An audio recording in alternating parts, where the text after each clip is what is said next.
So in today's video, I'm talking about 5 ways friendships fall apart and what you can do instead so that you can keep the relationships that matter most. But if you're new, my name's Michelle Ferris. I'm a psychotherapist and I love helping people create relationships that work. And you can also listen to this on my YouTube podcast channel.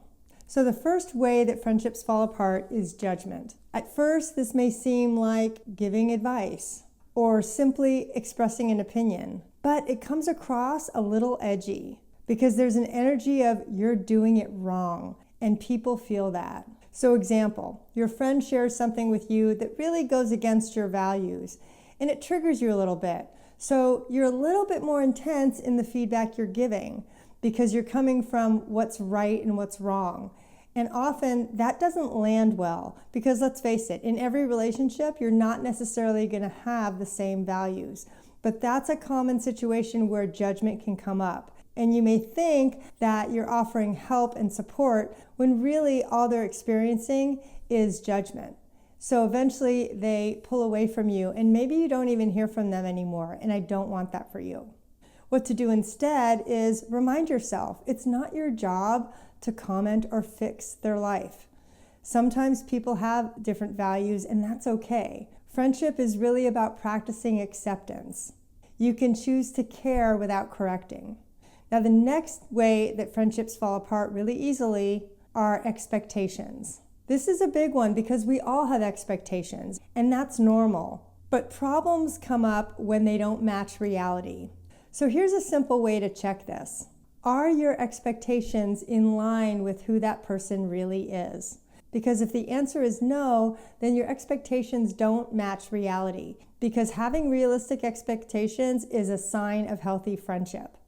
So here's an example. When your friend needs you, you drop everything and do whatever you can to support them because friendship means a lot to you. But when the situation is reversed, they don't always pick up their phone and it hurts. So they might expect you to show up for them instantaneously, but when it's their turn, they don't feel that same commitment and you can't help but feel taken advantage of.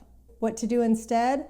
Adjust your expectations. I can't tell you how many times I've had to do this, where I expect somebody to give what I give only to see that they're going to fall short, because I tend to be a super giver. And often that's part of my codependency, where I need to rein it in a bit, because I know that overgiving tends to lead to resentment, and I don't want that for you. You adjust your expectations to match who that person really is. If you can relate to this, say me too in the comments. This video is going to help. And if you're giving more, back off a bit, because a healthy relationship has a balance of give and take. And if you pull back and you find that now you don't hear from them anymore, that's going to probably indicate that you were in a one-sided friendship. Another way that friendship falls apart is avoiding conflict. This one quietly destroys the friendship in the background because at first, especially if you're a people pleaser, you think, it's not worth it. I don't want to tell them what they did to hurt my feelings. I'll just move on. But when those situations start to collect and you have 2 or 3 of them bottled up, they end up backfiring on you because you start to feel inauthentic and invisible, like your needs don't count. But you're not speaking up. You either tell yourself, it's not worth it, or they're probably going to be upset. I don't want to blow up the friendship. But often those are negative assumptions that don't necessarily reflect reality. And then what happens if you don't say anything? It builds up until eventually you explode and you say something hurtful that you didn't mean to say. I did that several years ago and it really got my attention because when we pretend we're not hurt, even when we are, those hurts collect. And they don't go away. And eventually they come out in destructive ways, and I don't want that for you. So what I want you to do instead, ask yourself, will staying quiet negatively impact this friendship? Because if the answer is yes, then it may be time to speak up. Because healthy friendships can handle difficult conversations, because that's how you keep the relationship current. The next way that relationships fall apart is blame. I know for me, in my codependency, I never thought I did anything wrong because I was so nice. I never said no, but I wasn't looking at my part. So if you're like me, you probably have asked yourself, why isn't that other person changing? Why aren't they nicer to me? If only they would change, I would be fine. I've said that to myself in my friendships for years until I suddenly realized, wait a minute, I'm not doing my part. So by blaming others and thinking that they're the ones that need to change, that's not going to solve the issue. And until I was willing to look at my part, my friendships stayed one-sided because I wasn't willing to see my part in anything. I thought I was too nice. And that really hurt my friendships because, of course, everybody has a part that we play in our relationships.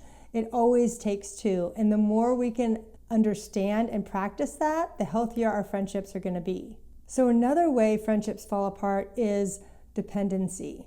This is when you're putting all of your emotional energy into that one friendship. And it creates a lot of pressure.